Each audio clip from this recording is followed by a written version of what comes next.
करोड़ रुपए से ज्यादा की ब्लॉक या फिर बल्क डील हुई, जिसके जरिए प्रमोटर अपने स्टेक को ट्रिम किया है। सवाल यह है कि आखिर ये हो क्यों रहा है, क्योंकि इस ब्लॉक डील ने बाजार की स्पीड पर ब्रेक लगाने का भी काम किया। बाजार ने जब जब चलने की कोशिश की, कोई ना कोई बल्क डील या ब्लॉक डील आई, जिसमें कि आईटीसी में हमने बड़ी डील देखी। इंटरग्लोब एविएशन में प्रमोटर राकेश गंगवाल ने अपनी हिस्सेदारी घटाई। इसके अलावा और भी कई सारी ऐसी कंपनीज रही जहां पर 10%, 15%, यहां तक कि 25% तक की ब्लॉक डील हमने आते हुए देखी। वर्लपूल में जो उनका प्रमोटर है फॉरेन का, उन्होंने तो 25% के आसपास का स्टेक बेच दिया। तो आपकी रणनीति अब इन शेयरों में होनी क्या चाहिए? आपके मन में तमाम सवाल उठ रहे होंगे कि आखिर प्रमोटर जब बेच रहे हैं तो आखिर वो क्यों बेच रहे हैं, क्यों वो अपने स्टेक को ट्रिम कर रहे हैं? क्या उनका भरोसा कम हो रहा है? क्या वैल्यूएशन ज्यादा है? तमाम चीजें होती हैं और इन्हीं चीजों को आज समग्रता से हम समझेंगे इस खास शो में। 3 एक्सपर्ट्स के जरिए एक एक करके वो सारे शेयर लेकर आएंगे जहां पर हम देख रहे हैं कि ये प्रमोटर की हिस्सेदारी घटती हुई दिखाई दी है। तो आप कहीं जाएगा नहीं, ये शो बेहद स्पेशल है, आपके काम का है। तो चलिए शुरू करते हैं। प्रमोटर ने बेचा, क्या करें आप?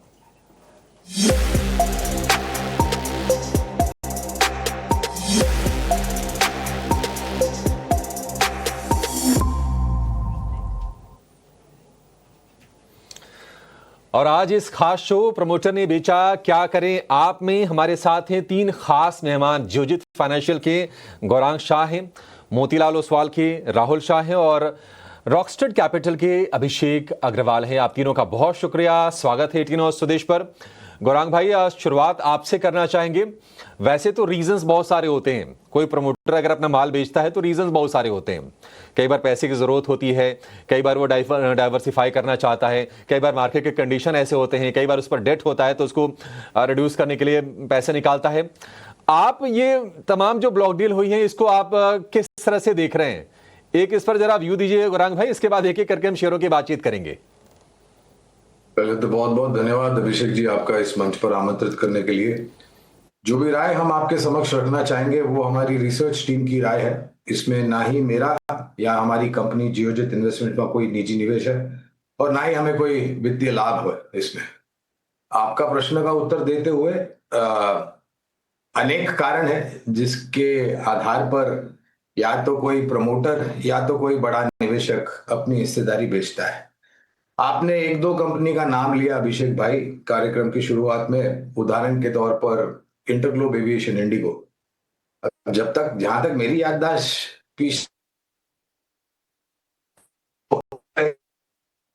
प्रमोटर ने अपना हिस्सा इंटरग्लोब एविएशन में बेचा। ये लगातार चौथी या 5वीं बार है जहां पर प्रमोटर ने अपना हिस्सा बेचा है और शेयर ने निरंतर ऊपर के तरफ के दायरे दिखाए क्योंकि नतीजे सकारात्मक आए और कारोबार की नीति साझा रूप से जमीनी स्तर पर लागू की गई। प्रश्न ये उठता है अभिषेक जी कि क्या कोई बड़ा निवेशक या प्रमोटर अगर हिस्सेदारी बेचता है तो क्या उससे कंपनी के कामकाज के ऊपर कोई बुरा असर पड़ता है? जहां तक मेरी सोच, समझ और मेरा अनुभव है, कामकाज के ऊपर कोई ऐसा बुरा असर नहीं पड़ता है। खबर को लेकर के हो सकता है छोटी मध्यम अवधि के लिए थोड़ा बहुत दबाव रहे और ये भी पूर्ण तरीके से निर्भर करता है कि क्या मूल्यांकन पर कोई बड़े निवेशक ने या प्रमोटर ने अपना हिस्सा बेचा है, पहली बात। दूसरी बात, हम ये क्यों देखते हैं कि किसी ने बड़ा हिस्सा बेचा है, हम ये क्यों नहीं देखते हैं कि किसी ने सामने बड़ा हिस्सा खरीदा है? तो ये मेरी सोच और समझ है और मेरे ख्याल से अगर आपने सक्षम मजबूत कंपनियों में निवेश किया है जिसके नतीजे निरंतर सुधर रहे हैं और ऊपर के तरफ के अंदेशे आपको मैनेजमेंट दे रहा है नतीजों के आने के पश्चात, और अगर मैनेजमेंट सक्षम और मजबूत है, तो मेरे ख्याल से अगर ये सब पहलू आपके ध्यान में है तो ये छोटी मध्यम अवधि में जो हरकत होती है वो ज्यादा आपको परेशान नहीं करनी चाहिए। बिल्कुल बिल्कुल, कंपनी के ऑपरेशन पर फर्क नहीं पड़ता है। कई बार होता है कि नहीं, कैश की ज़रूरत होती है और उसके तहत एक स्ट्रेटजिक मूव भी होता है। मार्केट की कंडीशन, अगर वैल्यूएशन थोड़े हीटेड लग रहे हैं, अगर शेयर बहुत तेजी से चल गया है, तो प्रमोटर सोचते हैं ठीक है बढ़िया, थोड़ा सा पैसे, थोड़े स्टेक बेच के थोड़े पैसे जुटा लेते हैं।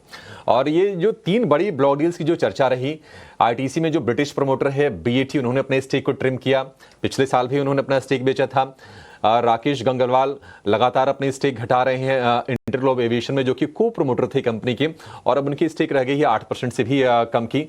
और भारतीय एयरटेल में हमने देखा कि जो उनके सिंगापुर के जो प्रमोटर है सिंगटेल, उन्होंने अपने स्टेक को ट्रिम किया और लगातार वो भी अपने स्टेक को ट्रिम कर रहे हैं।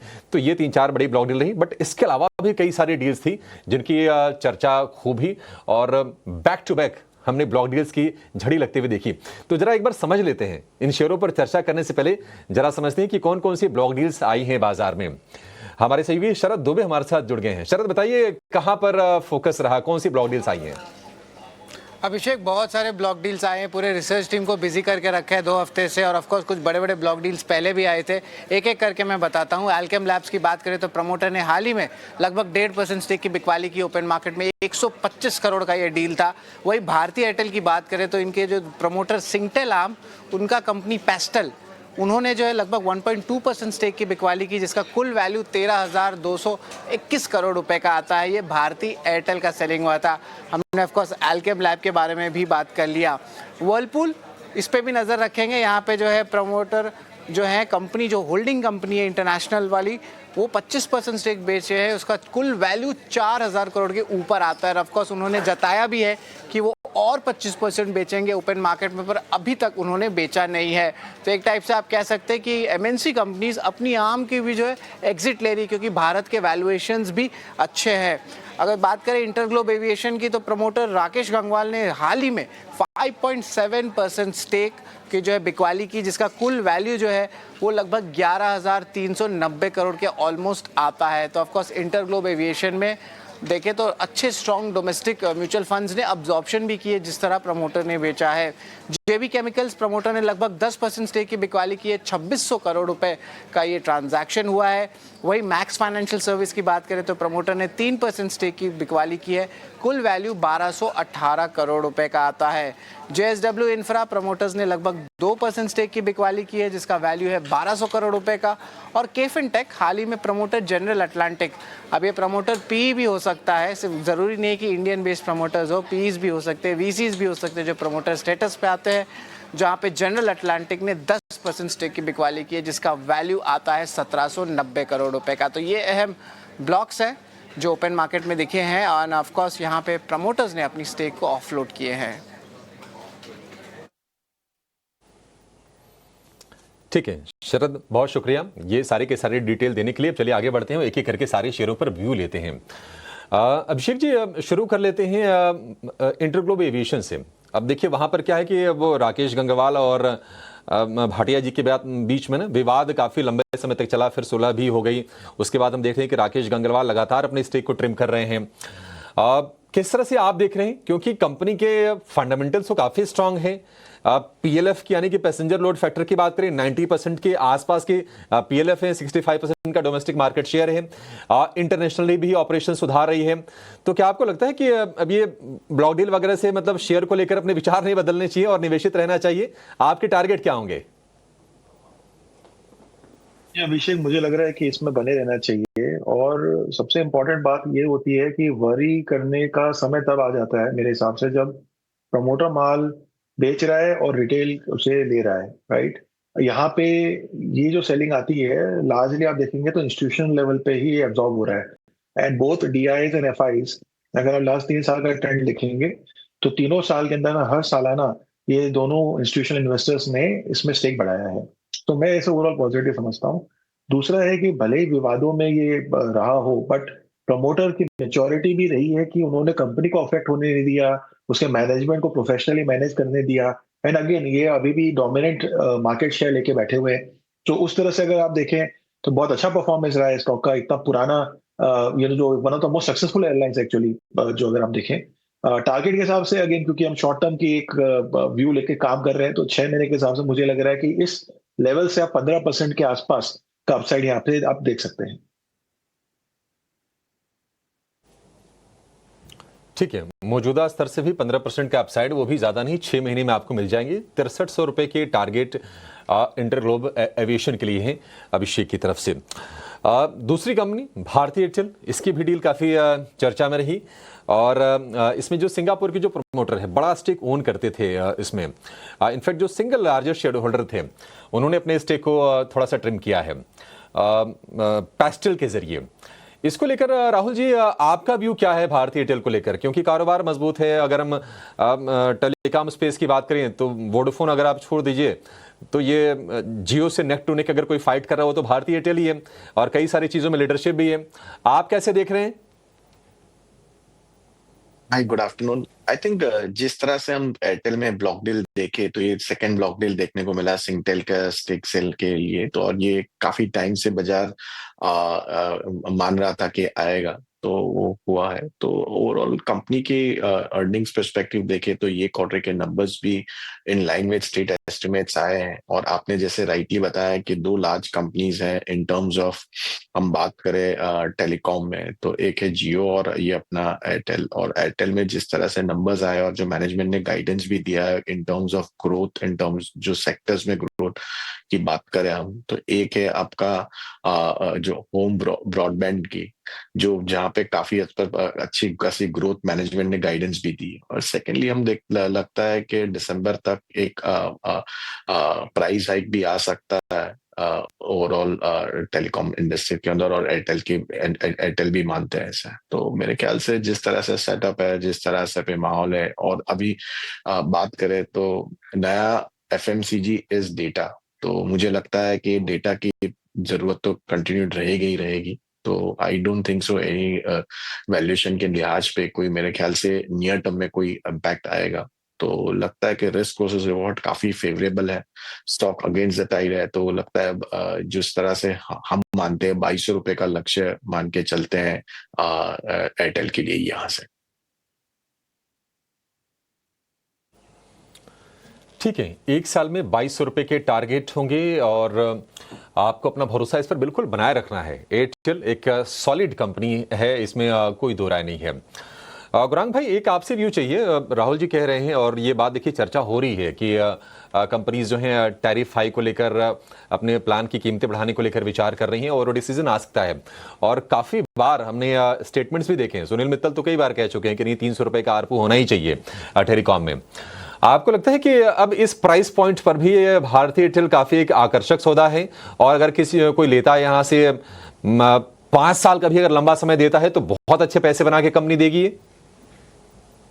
अनुमान तो बिल्कुल लगा करके चल सकते हैं आप अभिषेक जी। और एक बात टेलीकॉम सर्विस प्रोवाइडर से क्षेत्र की अच्छी है कि ये जो वैश्विक खबरें आ रही हैं राष्ट्रपति ट्रंप के टैरिफ तांडव को लेकर के, तो ये क्षेत्र उससे थोड़ा बहुत महफूज है, ऐसा मैं समझता हूं।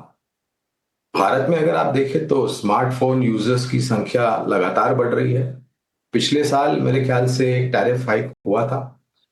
हमारी फंडामेंटल टीम की ये राय है कि इस साल भी शायद दिसंबर 2025 तक एक और टैरिफ में बढ़ोतरी आपको आते हुए दिखेगी। और वो जो बात मित्तल साहब ने कुछ सालों पहले करी थी कि 300 रुपए के आसपास आरपूस जाने चाहिए, वो धीरे धीरे करके वास्तविकता में परिवर्तन होता हुआ नजर आएगा। अनुमानित लक्ष्यांक आप हमें पूछते हैं तो करीबन 2100 के आसपास के हैं, ये अनुमानित लक्ष्यांक है। नतीजों पर निर्भर करेगा क्या इसमें ऊपर नीचे के तरफ के बदलाव करने या नहीं करने हैं।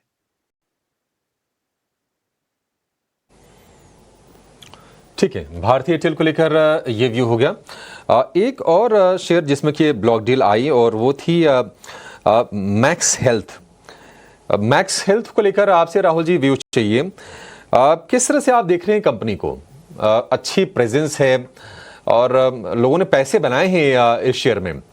अब यहां से आप किस तरह के ग्रोथ पोटेंशियल आप देख रहे हैं और की ट्रिगर इसके लिए क्या होगा? आई थिंक हम कंपेयर करें vis-a-vis most of the other insurance companies versus Max पे, तो हम देखें कि ये सबसे बड़ा trigger in terms of valuation हम वीजावी दूसरी insurance company, large insurance companies के साथ कंपेयर करें तो मेरे ख्याल से बहुत ही सस्ता है।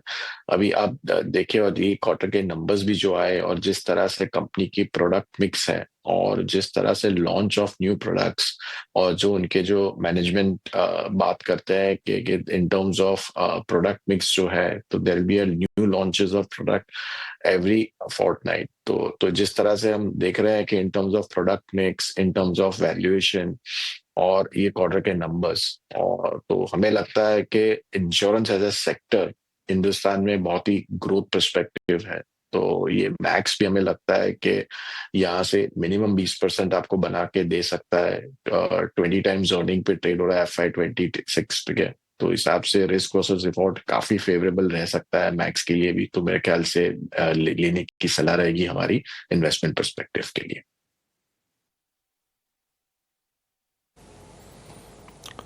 ठीक है, इसको लेकर भी सलाह पॉजिटिव है राहुल जी की। अगले शेयर पर बढ़ेंगे जहां पर पेरेंट कंपनी ने 25% हिस्सा बेच दिया वर्लपूल में, और ये 4,000 करोड़ रुपए के आसपास की डील रही। हालांकि अब जो इनकी जो पेरेंट कंपनी है वो डेट वगैरह से जूझ रही है, उनको पैसे की जरूरत थी, और इसके चलते उन्होंने फिर इंडिया के ऑपरेशन से सोचा कि अगर वहां से पैसे आ सकते हैं तो थोड़ा इनकैश कर लिया उस चीज को। 25% की भारी ब्लॉक डील हुई। हालांकि यहाँ के ऑपरेशंस को लेकर ऐसे प्रॉब्लम तो नहीं थे। अभिषेक भाई, आप जरा बताइए, वर्लपूल एक बढ़िया कंपनी है, आप कैसे देख रहे हैं इसको?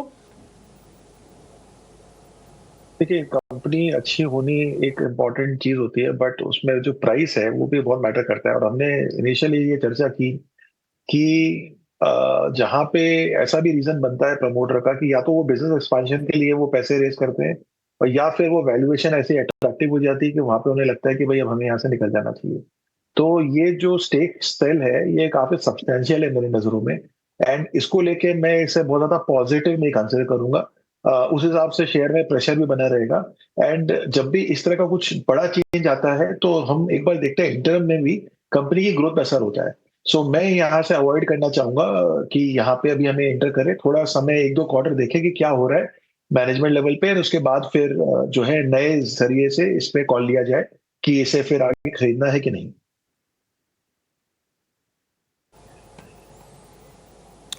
ठीक है, वर्लपूल को लेकर ये भी हो गया, लेकिन जेबी केमिकल में बड़ी ब्लॉक्ड हुई थी। केमिकल फार्मा से जुड़ी ये कंपनी है, और इसमें 10% स्टेक बिकने की खबर आई, और उसकी वैल्यू थी करीब 2600 करोड़ रुपए के आसपास की। गौरांग भाई, आपसे जरा इस पर व्यू चाहिए। अगर हम इसमें इस साल की बात करें तो लोगों ने पैसे बनाए नहीं हैं। हम बार बार देख रहे हैं कि 1500 रुपए के आसपास शेयर जाता है, वहां से संभलने की कोशिश करता है, लेकिन हकीकत यह है कि इसने पैसे बना के दिए नहीं हैं। साल भर में भी देखेंगे तो नेगेटिव रिटर्न ही देखेंगे जेबी केमिकल के। इसको आप किस तरह से देख रहे हैं? किसी के पास हो तो क्या विचार करें? एग्जिट ले ले, कोई बेहतर विकल्प बाजार में तलाश करें? तो अभिषेक जी देखिए, क्षेत्र की तरफ से भी मेरे ख्याल से इतना कुछ बेहतरीन योगदान नहीं दिया है। 1-2 कंपनी ने इस क्षेत्र की रुझान बेहतर दे करके निवेशकों को मुनाफा खड़ा करके दिया है। आपका प्रश्न निर्भर करता है कि निवेशक की विचारधारा और समय सीमा क्या है, और अगर ये विचारधारा और समय सीमा लंबी अवधि के लिए है तो मेरे ख्याल से परिवर्तन होना अनिवार्य है। समय लग सकता है, लेकिन ऐसा नहीं है कि यहाँ पर परिवर्तन बिल्कुल ही नहीं होगा। हमारी फंडामेंटल टीम की तरफ से जेबी केमिकल्स में खरीदारी की राय है। लक्ष्यांक के रूप में करीबन 1800 के पार के लक्ष्यांक है, लेकिन ये लंबी अवधि के लिए।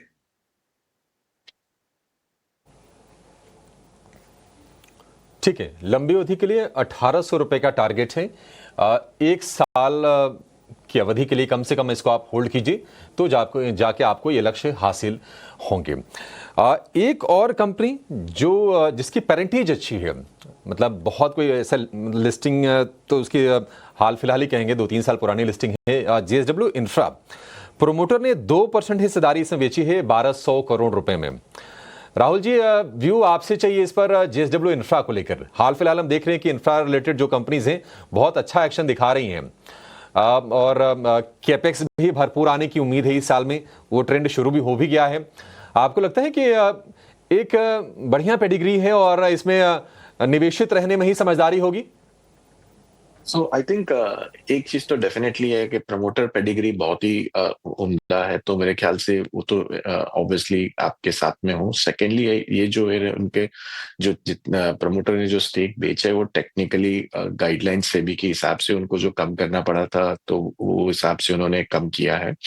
और थर्डली जो इस तरह से स्टॉक की बात करें तो मेरे ख्याल से जिस तरह से मैनेजमेंट का विजन है और ग्रोथ पर्सपेक्टिव की बात कर की है उन्होंने, ये क्वार्टरली परफॉर्मेंस के बाद में कॉल में भी उन्होंने जो बताया है कि उनका जो कैपेसिटी एग्जिस्टिंग कैपेसिटी से वो डबल कैपेसिटी की बात कर रहे हैं FY30 तक के, तो एक ग्रोथ है। और secondly entire port as a sector के अंदर जो ग्रोथ हम देखें इंडिया में, दैट इटसेल्फ गवर्नमेंट का व्यू भी बहुत ही हो सकता है और एक्सपेंशन हो सकता है और ये सेक्टर के अंदर। तो हमने देखा है कि जिस तरह से लोड फैक्टर उनके ईयर एंड ईयर मंथ बढ़ते हुए देखने को मिला है। मैनेजमेंट का जो गाइडेंस है कि नेक्स्ट 2 इयर्स के अंदर FY26 में 13% कैगर रेवेन्यू ग्रोथ की वो बात करते हैं और एक्सपेंशन की बात करें, तो हमें लगता है कि इन टर्म्स ग्रोथ प्ले है स्टॉक के अंदर, रिस्क वर्सेस रिवॉर्ड काफी फेवरेबल है। मैनेजमेंट पेडिग्री आप देखिए तो लगता है 370 के जो प्राइस लक्ष्य हमारे जो एनालिस्ट ने डिसाइड किया है, तो अर्निंग्स पे काफी मेरे ख्याल से रिस्क वर्सेस रिवॉर्ड फेवरेबल रह सकता है ये लेवल्स पे JSW इंफ्रा में। ठीक है, JSW इंफ्रा को लेकर ये व्यू। एक और कंपनी है उसकी भी परसेंटेज अच्छी है, टाटा टेक की, लेकिन दिक्कत यह है कि जब लिस्टिंग हुई, लिस्टिंग बड़ी धमाकेदार हुई टाटा टेक की, 1200 रुपए के हमने ऊपर के भाव देखे और उसके बाद कभी शेयर ने अपनी क्षमता या फिर कह सकते हैं अपनी साख के अनुरूप प्रदर्शन किया नहीं। एक नीश सेगमेंट में ऑपरेट करती है, ये टेक्नोलॉजी रिलेटेड ही कंपनी है ये। और इसमें अब खबर आई है कि TPG ने अपने कुछ स्टेक को ऑफलोड किया है, 2% के आसपास स्टेक बेचा है। और हम देख रहे हैं कि मतलब लोग जो IPO में लेके ना अब अपने आप को फंसा हुआ महसूस कर रहे होंगे जिन्होंने उस वक्त बेचा नहीं होगा। अभिषेक भाई, ये कब चलेगी कंपनी और इसके लिए कह सकते हैं कि रीरेटिंग के ट्रिगर क्या आएंगे यहां से? देखिए अभिषेक जी, अगर ना हम एक और कंपनी को यहाँ पे एक बार रन चेक करते हैं, वो है टाटा एलेक्सी। अगर आप टाटा एलेक्सी को देखेंगे तो वो भी एक कंपनी टाटा की ग्रुप की थी जिन्होंने अगेन बहुत एक लंबा समय लिया, जहां से उन्होंने उस समय जो अपने ऑटो साइड की जो सॉफ्टवेयर वाली साइड है वो लोग देखते थे, एंड वहां से एक लंबा समय लगा उन्हें एक बड़ा बिजनेस बिल्ड करने में, बट उसके बाद एक बहुत बड़ा मल्टी बैगर बना over a period of time. अब ये टाटा टेक भी जो है वो उसी तरह की कंपनी आप मान के चल सकते हैं, जहां पे एक बहुत अच्छा खासा पोटेंशियल है, जो कि न्यू एज हम बात कर रहे हैं, जहां पे AI इतना डोमिनेंस पावर है, हम नई नई टेक्नोलॉजी को इवॉल्व होते हुए देख रहे हैं, वहां पे ये कंपनी है। अब ऑफ कोर्स जब IPO आया तो अनफॉर्चुनेटली ये भी हुआ कि बहुत सारे शेयर जो है वो थोड़े से प्रीमियमली प्राइस्ड हो गए, एंड मार्केट जब करेक्शन में आया तो लास्ट 6 महीने में हमने देखा कि बहुत सारे शेयर इस तरह से पिट गए। मगर सारी कंपनियां जो है वो इस तरह की नहीं है। मुझे लग रहा है कि ये एक अच्छी कंपनी है, एंड यहाँ पे एक लॉन्ग टर्म व्यू के साथ इस लेवल पे बाई डेफिनेटली करना चाहिए। TPG या इस तरह की कोई भी कंपनियां टिपिकली जो है वो प्राइवेट इक्विटीज है, एंड उनके खुद की एक टेन्योर होती है जिसके बेसिस पे उन्हें अपना एक स्टेक जो है कहीं ना कहीं ऑफलोड करना पड़ता है। सो मैं उससे बहुत ज्यादा नेगेटिव नहीं लूंगा। एक बहुत अच्छा पेरेंटेज है, एक बहुत अट्रैक्टिव वैल्यूएशन है। मुझे लग रहा है कि इसमें डेफिनेटली बाय करना चाहिए।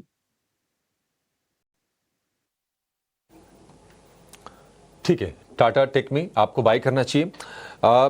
टेक की बात हो रही है तो केफिन टेक को भी लेकर आइए।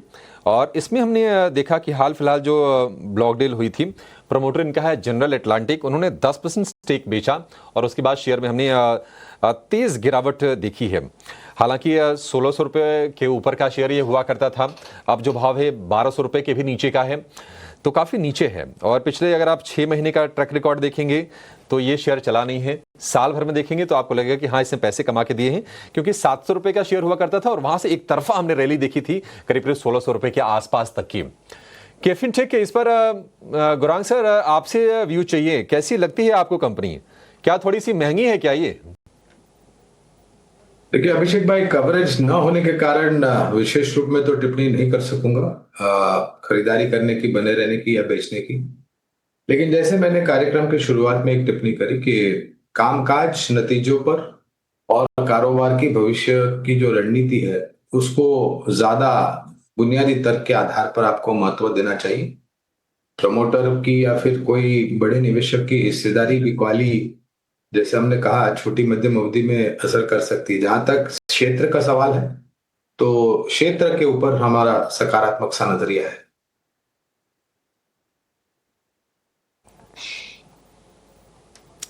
ठीक है, सकारात्मक नजरिया है केफिन टेक के शेयर को लेकर। तो ये कुछ बड़ी ब्लॉक डील्स थी जिस पर हमने चर्चा की। उम्मीद करते हैं कि अगर आपके मन में कोई कंफ्यूजन रहा होगा कि प्रमोटर अगर बेच रहे हैं, हमारी स्ट्रेटजी क्या होनी चाहिए, क्यों बेच रहे हैं, तो वो चीज़ें भी क्लियर हो गई। और प्रमोटर बेचते क्यों हैं, ये ब्लॉक डील्स आती क्यों हैं, इसको लेकर भी हमारे एक्सपर्ट्स ने आपको गाइड किया है। उम्मीद करते हैं कि आपको ये शो हमारा अच्छा लगा होगा और हमारे एक्सपर्ट्स ने आपको बेहतर गाइडेंस दी होगी। गौरांग भाई, अभिषेक भाई और राहुल जी, आपका बहुत शुक्रिया आज समय देने के लिए और विस्तार से इन सारे के सारे शेयरों पर चर्चा करने के लिए और अपने टारगेट्स भी सुझाने के लिए कि किस शेयर को कब तक होल्ड करना है और कहां तक जाने का दमखम रखता है। फिलहाल इस खास शो में इतना ही, लेकिन आप बने रहिए टी न्यूज़ स्वदेश के साथ। नमस्कार।